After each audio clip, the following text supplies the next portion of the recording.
Good morning, everybody. Welcome to today's devotion for February 6th.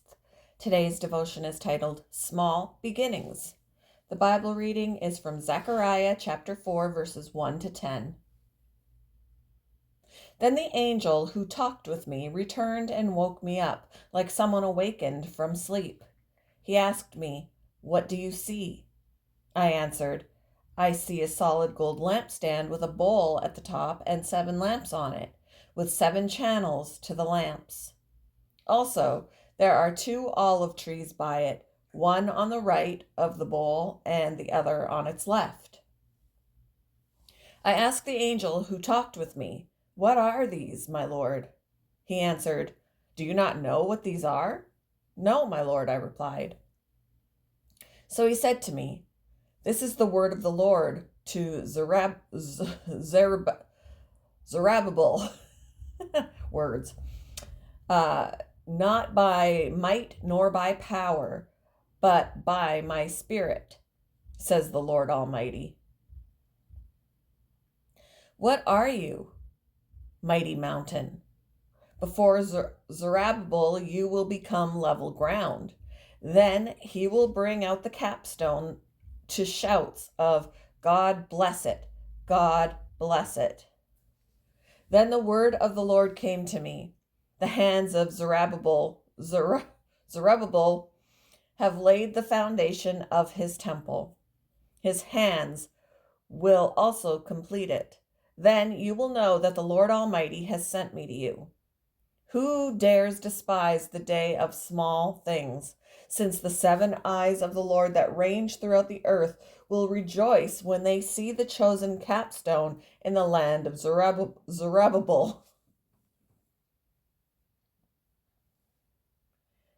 That name is hard for me. In 1848, engineer Charles Ellet Jr. puzzled over how to begin the process of constructing the first bridge over the Niagara Falls Gorge. How would they get a cable across the river? Prompted by a dream, Charles decided to host a kite flying contest. American teenager Homan Walsh won $5 when his kite landed on the American side of the river. Homan's kite string was secured to a tree and used to pull a light cord back across light cord back across the river, then progressively heavier cords until heavy wire cable was in place. This was the small beginning of the construction of the Niagara Falls Suspension Bridge. The bridge's challenges and inauspicious beginnings mirror those faced by those working to rebuild God's temple after returning from captivity in Babylon.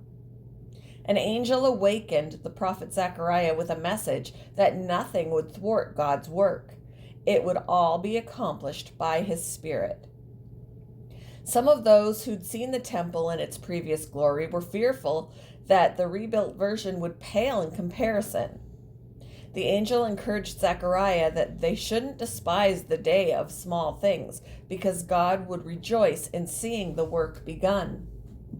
Even though the tasks God has appointed to us may seem insignificant, we can be encouraged knowing he uses small things, like kite strings, to accomplish his great works. How does it encourage you to know that God's works often start small? How might you trust his faithfulness? Thank you for joining me for today's devotion, and I hope you all have a wonderful day.